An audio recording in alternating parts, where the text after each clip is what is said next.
समय कम बचा है, एग्जाम भी सर पर है। इतने कम समय में कैसे तैयारी होगी, अच्छे मार्क्स कैसे आएंगे। जैसे जैसे समय गुजरता जा रहा है टेंशन बढ़ती जा रही है। कहीं आपके मन में भी तो ये सारी बातें नहीं आ रही, कहीं आपको भी तो ये नहीं लगने लगा कि अब बहुत देर हो चुकी है। देर नहीं हुई है दोस्त, हाँ एक गलती जरूर हुई है कि तुमने अपना समय पहले सही से इस्तेमाल नहीं किया। लेकिन अभी भी इस गलती को सुधारा जा सकता है, क्योंकि दुनिया में हर चीज दो बार होती है, एक बार हमारे दिमाग में और दूसरी बार हकीकत में। तो सबसे पहले तो ये बात अपने दिमाग से निकाल दो कि अब कुछ नहीं हो सकता, अब बहुत देर हो चुकी है। जितना भी समय बचा है उसको ये सोचने में तो बिल्कुल मत गंवाओ कि काश मैंने पहले पढ़ लिया होता। जो हो गया वो हो गया, उसे भूल जाओ और खुद से ये वादा करो कि आगे फिर कभी ये गलती मत दोहराना। बंद कर दो रोना और बंद कर दो पछताना। अब जितना भी समय बचा है उसका दिल से नहीं बल्कि दिमाग से इस्तेमाल करो। सब कुछ पढ़ने की बजाय केवल इम्पोर्टेंट टॉपिक पहले पढ़ो। पिछले साल के पुराने पेपर पर रिसर्च करो, नोट करो कि क्या पढ़ना जरूरी है और क्या पढ़ना जरूरी नहीं है,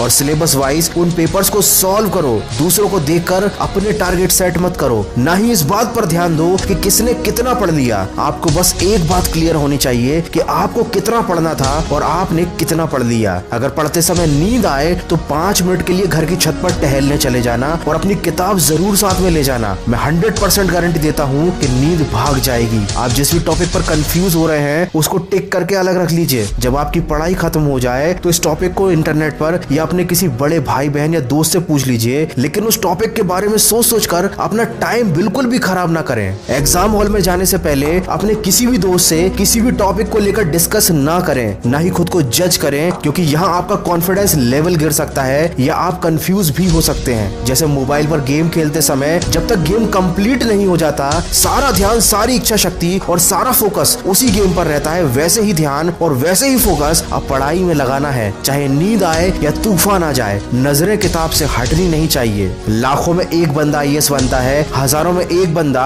अच्छी बॉडी बना पाता है, क्योंकि ये लोग दर्द सहते हैं, तकलीफ सहते हैं। इनका फोकस अपने लक्ष्य से नहीं हटता, इनका ध्यान आने वाले रिजल्ट पर रहता है, और तुम्हारा ध्यान भी आने वाले रिजल्ट पर ही होना चाहिए। कोयला भी हीरा बनने के लिए लाखों साल तक कई टन का दबाव झेलता है। कितनों की तकदीर बदलनी है, तुम्हें कितनों को रास्ते पर लाना है। अपने हाथ की लकीरें मत देखो, तुम्हें इनसे भी आगे जाना है। दोस्तों चीज उतनी मुश्किल होती नहीं जितना हम उसे सोच सोच कर बना देते हैं। तो सोचना बंद करो, पछताना बंद करो। किसने कहा कि दुनिया में करिश्मे नहीं होते? तुम एक बार जी जान से कोशिश तो करो। दोस्तों सिलेबस वाइज पुराने पेपर से इंपॉर्टेंट टॉपिक्स को सिस्टमैटिक तरीके से सिलेक्ट करना बहुत जरूरी है, ताकि आपको पता हो कि क्या और कितना पढ़ना है। इसकी पूरी प्रोसेस मैंने अपने ऑडियो में बताई है, डिस्क्रिप्शन में दी गई लिंक से जाकर आप उस ऑडियो को सुनिए, ताकि आपको कम समय में अच्छे मार्क्स लाने का मटेरियल मिल सके। तो दोस्तों माना कि समय कम बचा है, लेकिन अब भी अपने एक एक सेकंड का बिल्कुल सही इस्तेमाल कीजिए और परीक्षा में ऐसा रिजल्ट लाकर दिखाइए कि सारी दुनिया देखती रह जाए। मैं मिलूंगा आपसे अगले वीडियो में जो आपके जीवन में सकारात्मक ऊर्जा को भर दे और आपको दिखाए एक सही दिशा। सुनते रहिए मन की आवाज।